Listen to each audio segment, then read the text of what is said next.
Acredite, estou aqui ao teu lado e vou te ouvir. Venho consolar teu coração.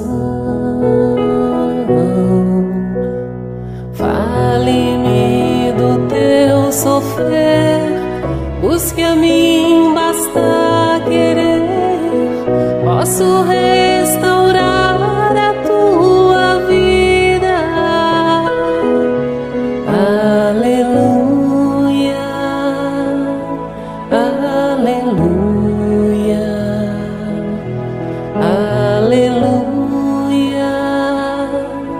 aleluia.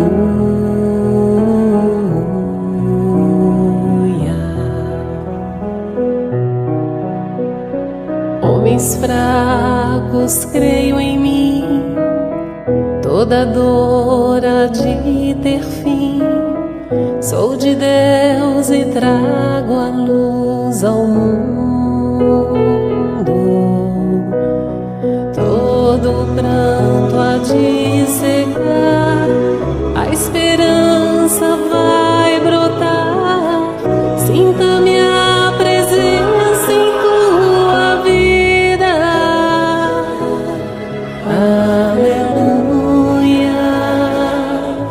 aleluia, aleluia,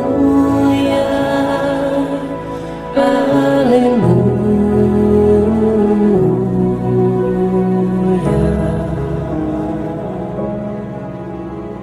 Sou o Cristo Consolador, mensageiro do amor.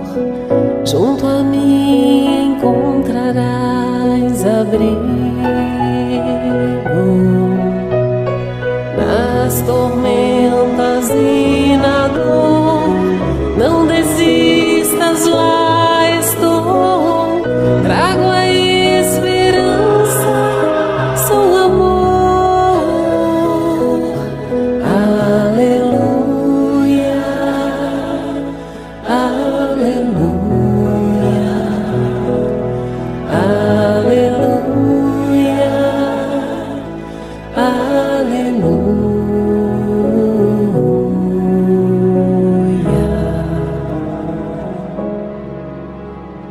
Todos num só coração, as nações se dando as mãos. Somos todos filhos do Senhor. Sai o ódio, entra o amor, vai a guerra, nasce a flor. Então cantaremos aleluia, aleluia, aleluia, aleluia, aleluia.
nosso que estás no céu,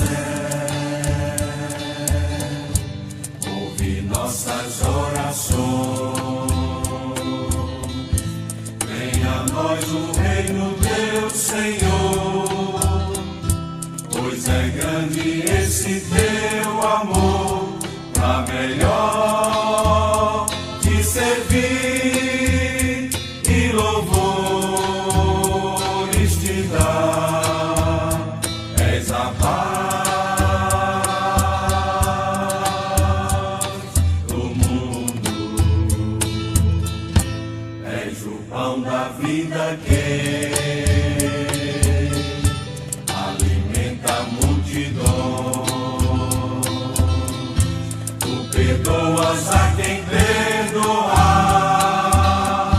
tu recebes a quem te buscar. Não permitas que o mal nos domine, Senhor. Fica aqui conosco.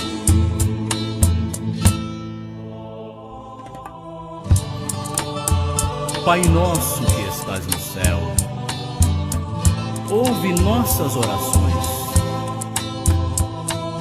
Venha a nós o reino teu, Senhor, pois é grande esse teu amor, para melhor te servir e louvores te dar. És a paz do mundo.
Olá, estamos aqui novamente com o nosso programa conversando sobre a doutrina espírita.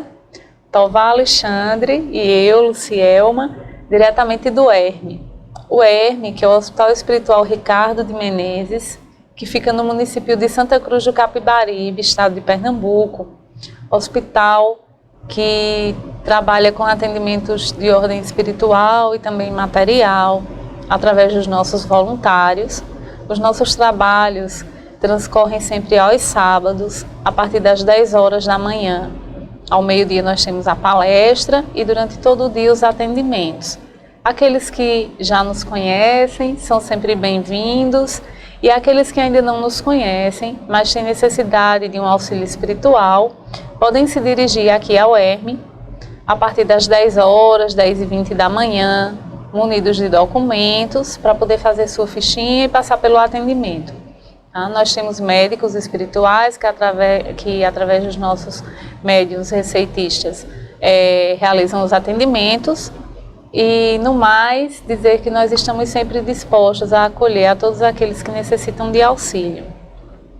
No nosso programa, nós estamos realizando o estudo do Livro dos Espíritos, mas antes de iniciarmos com as questões de hoje, eu convido Tovar para que possa fazer o exorto. Sim. Faremos a leitura do Evangelho segundo o Espiritismo, do capítulo 13º, não saiba a vossa mão esquerda o que dá a vossa mão direita, item 7. Convidar os pobres e os estropiados, dar sem esperar retribuição. Disse também aquele que o convidara: quando derdes um jantar ou uma ceia, não convideis apenas os vossos amigos, ou os vossos irmãos, ou os vossos parentes, ou os vossos vizinhos que forem ricos, para que em seguida não os convidem a seu turno e que assim retribuam o que de vós receberam. Quando derdes um festim, convidai os pobres, os estropiados, os coxos e os cegos, e serei ditosos, porque eles não têm meios de vos retribuir. Por isso será retribuído na ressurreição dos justos. Um dos que achava à mesa, ouvindo essas palavras, disse-lhe: Feliz do que come o pão do reino de Deus. Está lá em São Lucas, capítulo 14, versículo de 12 a 15. Os Espíritos dão a seguinte instrução: Quando derdes um festim, disse Jesus, não convideis para ele os vossos amigos, mas os pobres e os estropiados.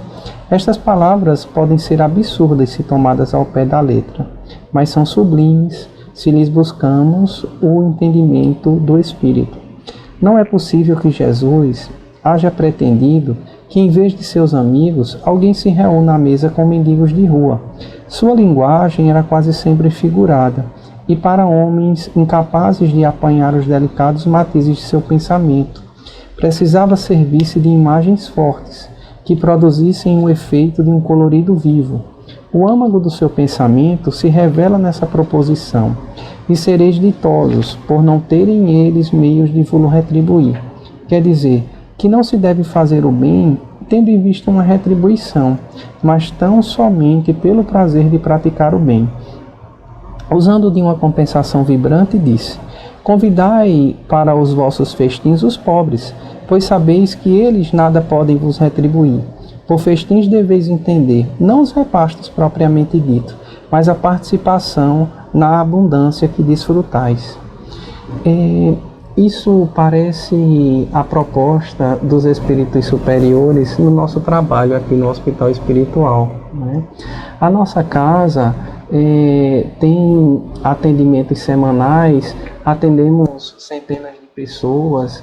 Fazemos esse atendimento também lá em Arco Verde, numa casa irmã chamada Centelha Divina, Casa de Oração e Trabalho Centelha Divina, porque o nosso hospital, ele é uma casa espírita, irmã das outras casas espíritas, não é? Se observarem a nossa rede social, nós compartilhamos as coisas da Federação Espírita Brasileira, como a Federação também compartilha as nossas postagens. Nós não temos nenhum tipo de segregação no meio espírita. Nós temos um trabalho de união, de amor, de passar adiante aquilo que nós recebemos através dos canais espirituais. Dessa maneira, quando os pacientes vêm nos procurar, e todo o nosso atendimento é gratuito, e desde os médicos materiais até os psicólogos e aqueles outros profissionais como nutricionistas que fazem os atendimentos também todos gratuitos, isso é convidar para o festim os pobres e os estropiados, aquelas pessoas que não vão ter condições de fazer aquela retribuição. Quando alguém chega precisando de algo e ao invés de nós darmos uma esmola, o médico espiritual muitas vezes convida a assistente social que é voluntária na casa a conseguir o que é direito daquela pessoa para que ele não precise estar pedindo esmola. Ele adquira, através dos programas sociais, aquilo que é necessário para ele, sem que ele se sinta ofendido com aquilo que está sendo proposto, com aquilo que está sendo oferecido para ele. Então nós devemos fazer ao outro pelo prazer do servir e não buscando nada em troca daquilo que nós fazemos. Nós, quando buscamos auxiliar alguém, se aquela pessoa tem capacidade de nos devolver aquele auxílio, ou devolver até mais do que nós auxiliemos, muitas vezes, como diz os Espíritos, essa caridade, se for imbuída de uma segunda intenção, não terá o valor da verdadeira caridade.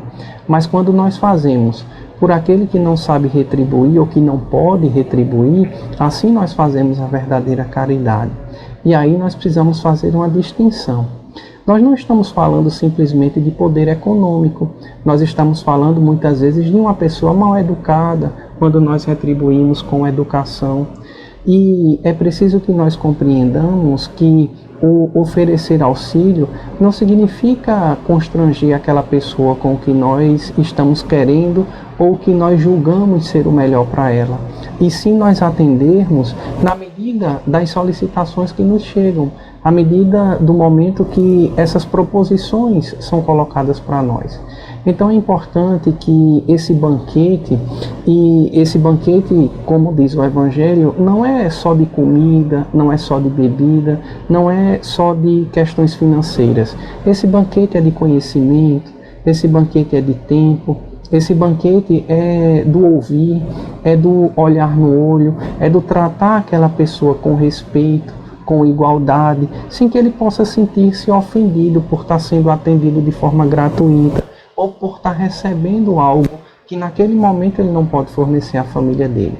Então é importante que não só nós façamos o bem desinteressadamente, mas também tenhamos a sensibilidade de ver como é que nós vamos praticar essa caridade para não ofender aquele que a recebe.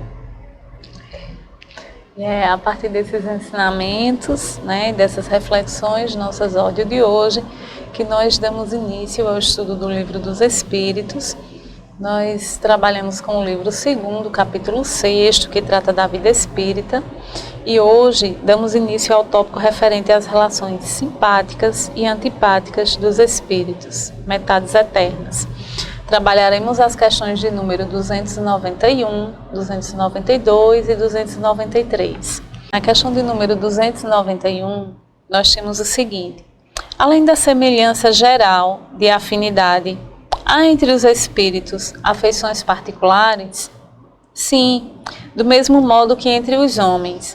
Todavia, o laço que une os espíritos é mais forte na ausência do corpo, por não estarem mais expostos às vicissitudes das paixões.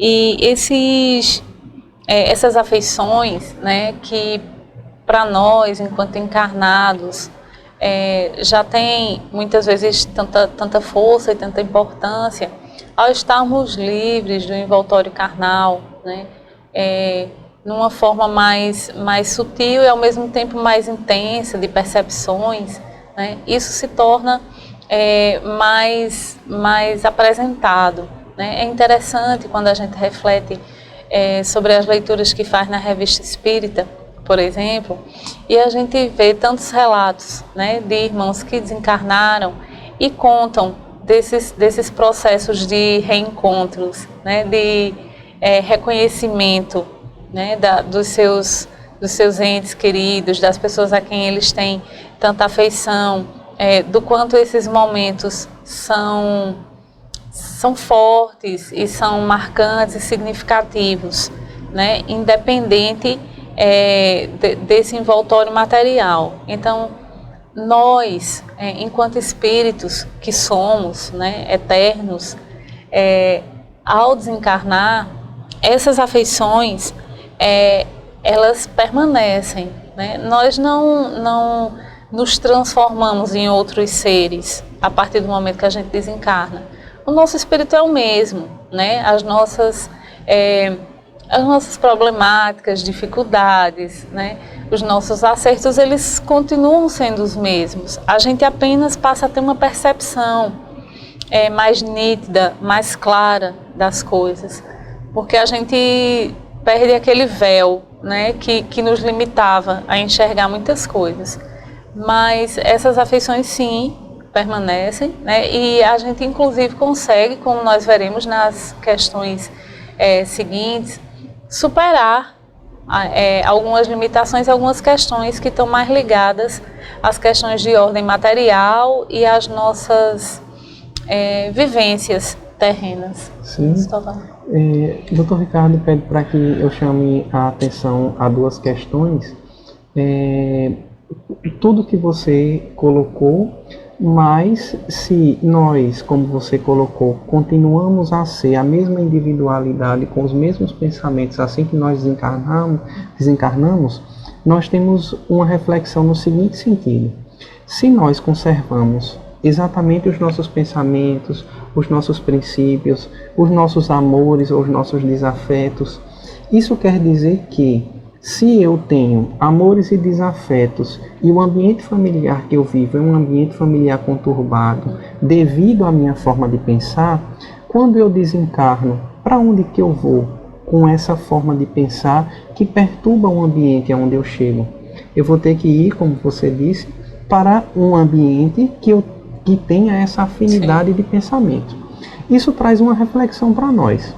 Isso quer dizer que não significa que nós mereçamos o paraíso, ou que nós mereçamos o inferno, ou que nós mereçamos o purgatório, falando em uma linguagem católica. Se falarmos numa linguagem espírita, não é que nós fizemos por merecer umbral, ou que nós vamos nos credenciar a ir a mundos felizes. Mas, se temos ou conservamos a nossa individualidade, nós temos que trabalhar essas nossas imperfeições, seja aqui, seja na erraticidade, ou seja no plano espiritual, para que nós transformemos o nosso ambiente em um ambiente de convívio harmonioso, um ambiente que as pessoas possam se sentir confortáveis de estar do nosso lado. Nós estamos observando algo que é um mata-borrão muito parecido com o que acontece no plano espiritual. Fazia muito tempo que nós não víamos famílias brigarem por questões políticas, como estão acontecendo agora. O irmão vota em um lado, o outro irmão vota no outro, e fica impossível o diálogo, fica impossível a convivência. Muitas vezes você tem dois rivais de um time que são irmãos e eles não brigam, mas por causa de política nós estamos vendo essas pessoas brigarem agora. Então é importante que nós observemos esse sofisma que está sendo colocado pela espiritualidade inferior, e que nós possamos não quebrar os nossos laços familiares pela opinião que temos. Todo mundo tem direito a ter a opinião, qual seja essa opinião. O que nós não podemos é odiar o outro porque o outro pensa diferente de nós. Nós precisamos ter a clareza de pensamento de que cada qual faz um juízo de valor do que quer que seja. Então o outro pensar diferente da maneira que eu penso não faz dele melhor ou pior do que eu. Precisamos compreender a forma de pensar do outro, compreender que essa tolerância que nós precisamos ter com o outro vai ser conservada também quando estivermos no plano espiritual. Então, quando chegarmos no plano espiritual, vamos conglomerar, vamos nos reunir com os espíritos que têm a mesma afinidade de pensamento que nós. E aonde nós queremos estar? Nós queremos estar próximo da nossa família, queremos assistir a nossa família em sofrimento, queremos perturbar aqueles que ficaram com os nossos pensamentos ou a nossa forma de conduzir ou querer controlar a vida das pessoas. Então é importante que, em observando que os espíritos conservam as simpatias, conservam as antipatias, nós possamos identificar o que urgentemente precisamos melhorar em nós mesmos. E sobre essa questão, né, que Tovar relatou, a próxima pergunta do Livro dos Espíritos, a número 292, ela traz justamente se existe ódio entre os espíritos. E eles nos dizem que não existe ódio, senão entre os espíritos impuros. E são eles que insuflam entre vós as inimizades e as dissensões. Aqui o ódio ele está relacionado a espíritos impuros, né? Porque espíritos que estejam já num processo evolutivo precisam ter já se livrado, né? Se afastado de um sentimento tão pequeno, né? Tão nefasto. Então essa existência do ódio, né? Dessa falta de amor, ela só vai se dar entre espíritos impuros, né? E aí a gente, quando Tovar fala de que a gente precisa pensar, né, em que ambiente nós desejamos estar, né? Em que estágio vibracional a gente pretende se encontrar quando do nosso desencarne, né?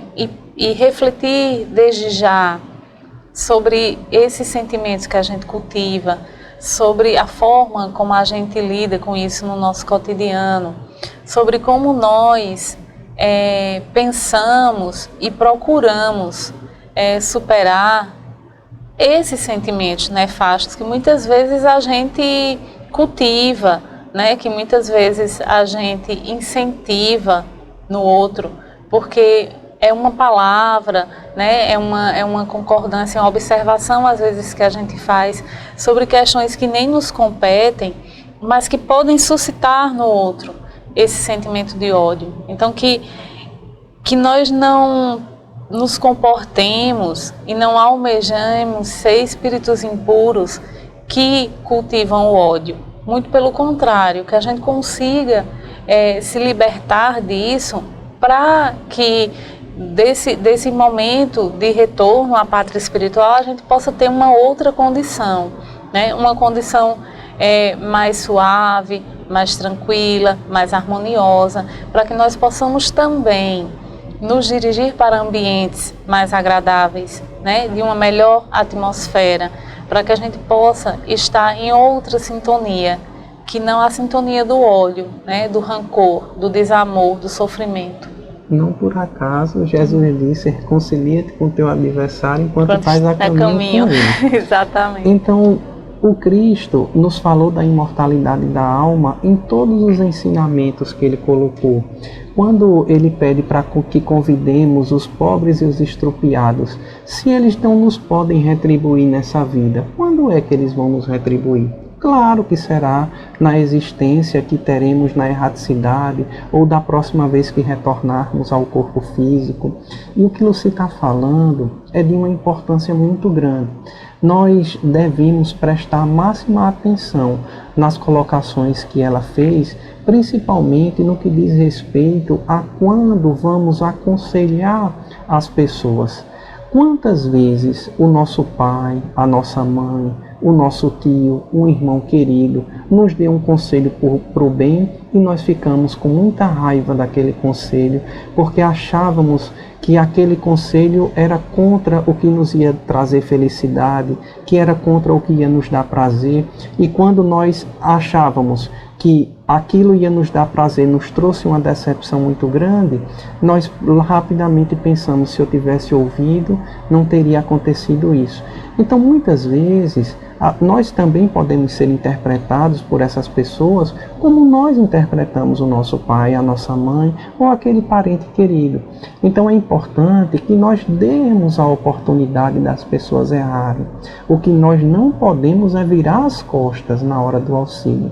O que nós não podemos é, porque a pessoa não escuta o nosso conselho, nós também, como uma espécie de dar o troco, não querermos auxiliar aquela pessoa, como uma espécie de capricho, não querermos dar a mão àquela pessoa. Então é muito importante que nós nos reconciliemos, que deixemos essas dissensões. Odiamos alguém por algo que aquela pessoa nos fez, tudo bem, procuremos entender o que é que levou aquela pessoa a fazer aquilo. Se nós não conseguimos compreender, graças a Deus que não fomos nós que fizemos contra ele, foi ele que fez contra nós. Então somos vítima, e isso é muito bom, porque a justiça divina não falha. Então, se nós somos vítimas, seremos recompensados de alguma maneira. Então é importante que, se aquela pessoa não tem nada a nos dar, que não seja uma coisa ruim, que nós nos coloquemos na posição de não receber. Exatamente. E na questão de número 293, nos traz que 2 pessoas que foram inimigas sobre a terra conservarão ressentimento uma contra a outra no mundo dos espíritos? Não. Elas compreenderão que seu ódio foi estúpido e o motivo pueril. Os espíritos imperfeitos conservam apenas uma espécie de animosidade, até que estejam purificados. Se foi um interesse material que os dividiu, eles nem pensaram mais nisso, por pouco que sejam desmaterializados. Se não há mais antipatia entre eles, o motivo da discussão não mais existindo, podem rever-se com prazer. E essas inimizades, né, que porventura a gente desenvolve, né, e surgem aqui na nossa passagem no plano terrestre, em sua maioria se dão por questões tão banais, né, por coisas tão pequenas. Olá, estamos aqui para o nosso Evangelho no Lar. Tová e eu, Lucielma, diretamente do ERME, que é o Hospital Espiritual Ricardo Menezes, em Santa Cruz do Capibaribe, Pernambuco, em parceria com o INSTA, Seara de Luz. Esse momento é o nosso momento de prece, de reflexão, e a gente orienta que seja um momento em que todos participem de forma voluntária, né? A você que está em casa, que possa procurar um ambiente de paz, de tranquilidade, que possa se preparar de forma adequada através das preces, da evocação da espiritualidade superior, que possa também providenciar uma jarra com água, dispor de forma individual a todos os que participam do Evangelho, para que ao final essa água possa ser bebida e junto da água, né, conter todos os eflúvios necessários às necessidades de cada um dos participantes. Durante todo o momento do nosso Evangelho, a espiritualidade superior se faz presente, derramando bênçãos sobre todos nós. Para nós iniciarmos, eu vou convidar a Tová para que possa fazer a prece. Sim.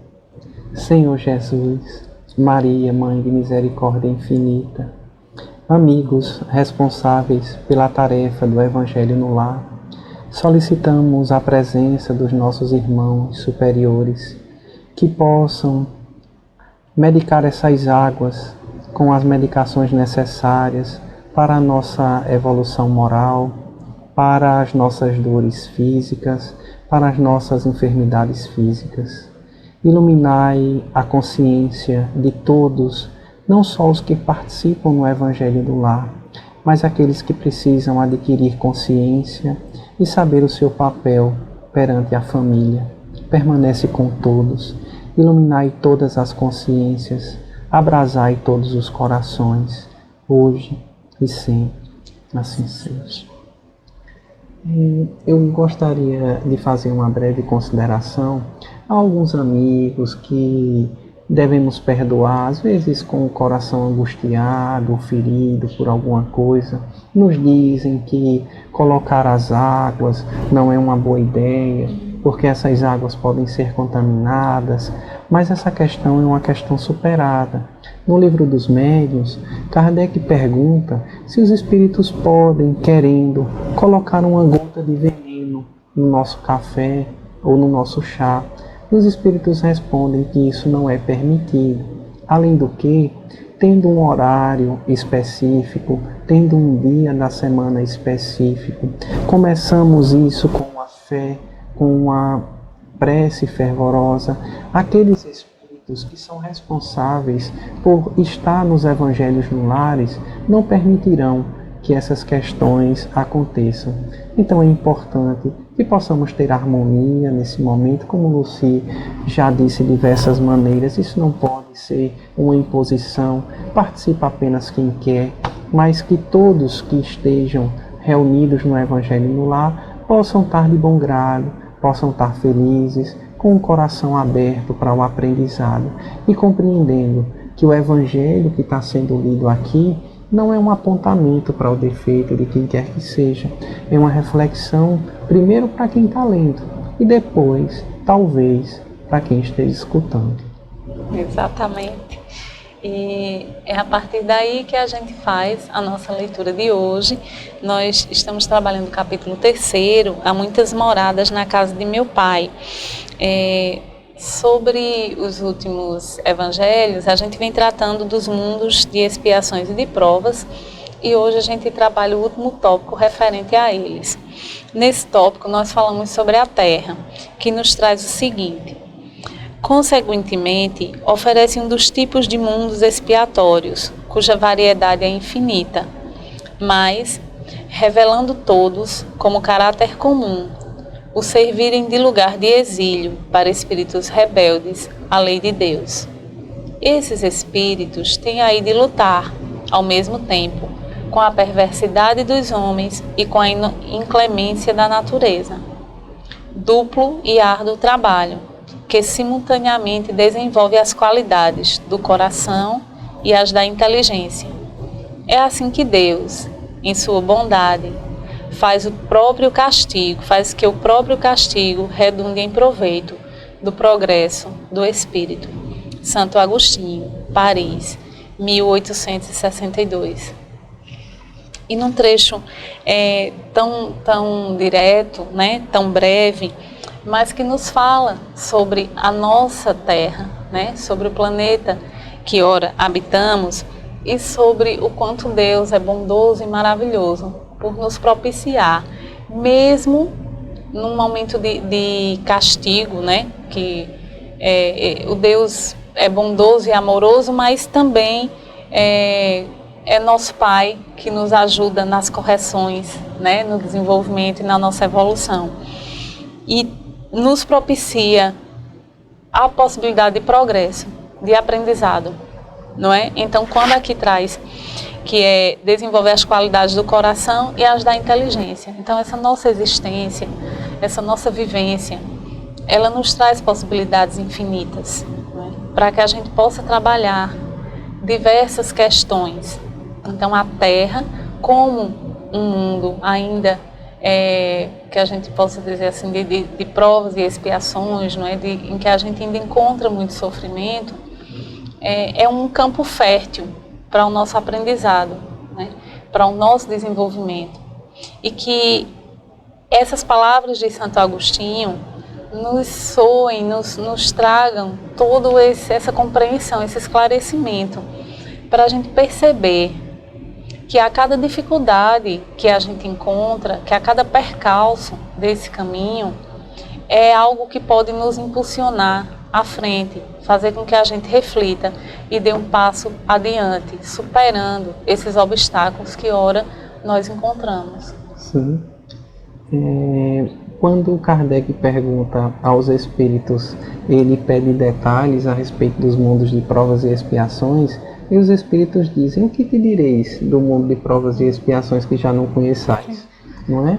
Então, que nós possamos compreender que o mundo em que vivemos, em que o filho agride o pai, agride a mãe, em que nós não conseguimos suportar o nosso tio, o nosso primo, o nosso avô, porque tem uma ideologia partidária diferente da nossa, que nós não suportamos um irmão torcer por um time que não seja o nosso, que temos que agredi-lo até a morte.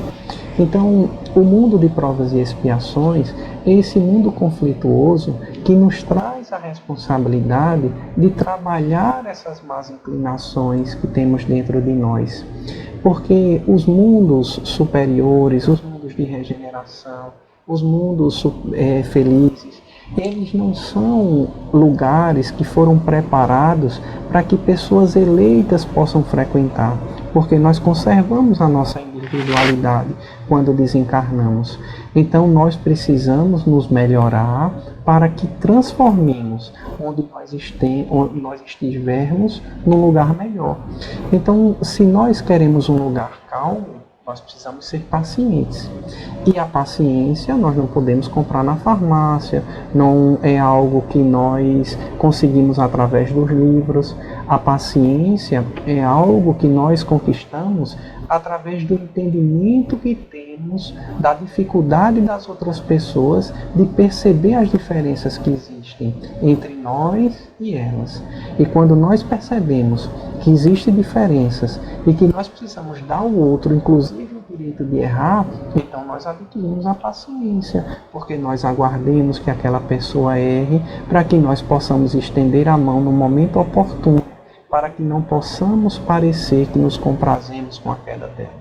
Então é importante que nós possamos volver os nossos olhares para o nosso mundo de provas e expiações e identificando os defeitos que neles compõem, trabalhemos esses defeitos em nós, para que transformemos o nosso mundo de provas e expiações em um mundo de regeneração. E aí, seguindo, né, essas preciosas orientações que Tová nos traz aqui com suas palavras, a gente agradece, né, a todo o amparo da espiritualidade superior. Convidamos a todos para que possamos beber a água que está aí, com toda a medicação, né, com todos os eflúvios já dispensados pela espiritualidade superior, direcionados às nossas necessidades individuais. E dessa forma, encerramos o nosso Evangelho de hoje, convidando a todos para que possamos fechar os nossos olhos, rogar o amparo e a proteção divina. Pai de infinita bondade, auxilie-nos nessa caminhada, que possamos trabalhar a nossa paciência, a nossa caridade, a nossa benevolência, especialmente com aqueles a quem consideramos inimigos, a ponto de mais adiante não termos ninguém como inimigo, todos como amigos, como irmãos, como pessoas que caminham juntos, todos em busca de uma luz, de uma evolução. Nos ampara, Senhor. Aquece os nossos corações para que possamos ser só amor e bondade. Te agradecemos e rogamos a vossa proteção hoje e sempre. Que assim seja. Assim seja.